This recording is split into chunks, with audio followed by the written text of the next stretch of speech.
Hi guys 461ல வேஷ்டி சட்டையெல்லாம் பார்த்துட்டு எனக்கு கல்யாணம்னு யாரும் முடிவு பண்ணிர வேண்டாம். திருத்தணி முருகரை பார்க்க தான் ட்ரெடிஷனல் லுக்ல போயிருந்தேன். நம்ம பாய்ஸ் கூட தான் போயிருந்தேன். அதனால பிரேக்ஃபாஸ்ட்டுக்கு ஒரு ஸ்டாப்பை போட்டோம். நான் பிரேக்ஃபாஸ்ட்டுக்கு ஆல்ரெடி ஓட்ஸை வீட்ல இருந்து குக் பண்ணி எடுத்துட்டு போயிட்டேன். அதை சாப்பிட்டுட்டு ஸ்ட்ராங்கா ஒரு காஃபியை போட்டு முருகரோட பாட்டுக்கு வைப் பண்ணிட்டு பயணத்தை ஸ்டார்ட் பண்ணிட்டோம்.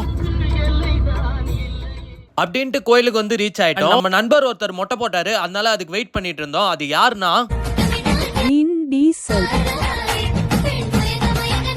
ஆள் வந்த அப்புறம் சாமியை பார்த்துட்டு கோயில்ல இருந்து வெளில வந்துட்டோம். கொஞ்சம் போட்டோஸ் வீடியோஸ்லாம் எடுத்துட்டு கார்ல வந்து வெயிட் பண்ணிட்டு இருந்தோம். நம்ம நண்பர்கள் 2 பேர் கடைக்கு போயிருந்தாங்க. அப்பதான் இந்த கருப்பாடு கண்ணில் மாட்டிக்கிட்டான். ரோட்ல மேய சொன்னா வண்டி மேல ஏறி மேஞ்சின்னு இருக்கான். அங்க இருந்து கட் பண்ணா வீட்டுக்கு வந்துட்டேன். ப்ரீ ஒர்க் அவுட் மீலுக்கு சிக்கனையும் ரைஸையும் சாப்பிட்டு ஜிம்முக்கு கிளம்பிட்டேன். நம்ம புடுபுட ஹாஸ்பிட்டல்ல அட்மிட் பண்றதால நம்ம பாய்ஸ் வந்து பிக் பண்ணிக்கிட்டாங்க. அந்த தலைவனுக்கு இன்னைக்கு கண்டென்ட் வீடியோ ஷூட் பண்ணணும்ன்ற ரீசன்னால மாங்க் ஃபிட்னஸ் போயிட்டோம். அண்ட் இன்னைக்கு வெயிட்ஸ் எதுவும் பெருசா புஷ் பண்ண முடியல. நேத்து நைட் வீடியோ எடிட் பண்ணிட்டு தூங்கத்துக்கே ரொம்ப லேட் ஆயிடுச்சு. அண்ட் மார்னிங் ஏஞ்சதும் ரொம்ப சீக்கிரம். சோ அதனால லைட்டா ஒரு வாக் அவுட் போட்டு ஃபுல் டேவை ஃபினிஷ் பண்ணியாச்சு. சில பேர் வாக் அவுட் டீடைல்ஸ் கேட்டிருந்தீங்க, கேப்ஷன்ல கொடுத்திருக்கேன், வேணா சேவ் பண்ணிட்டு யூஸ் பண்ணிக்கோங்க. நம்ம பாபு மாமா மாங்க் ஃபிட்னஸ்ல ட்ரெய்னரா ஜாயின் பண்ணிட்டாரு. நீங்க யாராச்சும் இந்த ஜிம்ல ஜாயின் பண்றீங்கன்னா மாமா கிட்ட ஒரு பிடி போட்டுக்கோங்க. சோ அதுக்கப்புறம் கொஞ்சம் கண்டென்ட் வீடியோ ஷூட் பண்ணிட்டு நம்ம லாக்டவுன்ல இருந்து வந்த வாக்கிங் நண்பருக்கு ட்ரெஸ் எடுக்க மேக்ஸுக்கு போயிட்டோம். நம்ம பாபு மாமாக்கு ஆன்ட்டி கூட மீட்டிங் இருந்ததால வா போலான்ட்டு கூட்டு போயிட்டாரு. வீட்டுக்கு வந்து ரீச் ஆயிட்டு கொஞ்சம் வாக்க கம்ப்ளீட் பண்ணிட்டு நைட்டு டின்னர் சாப்பிட்டு இன்னைக்கு டேவை கம்ப்ளீட் பண்ணிட்டேன். நாளைக்கு வீடியோ வந்தா பாப்போங்க. பாய்.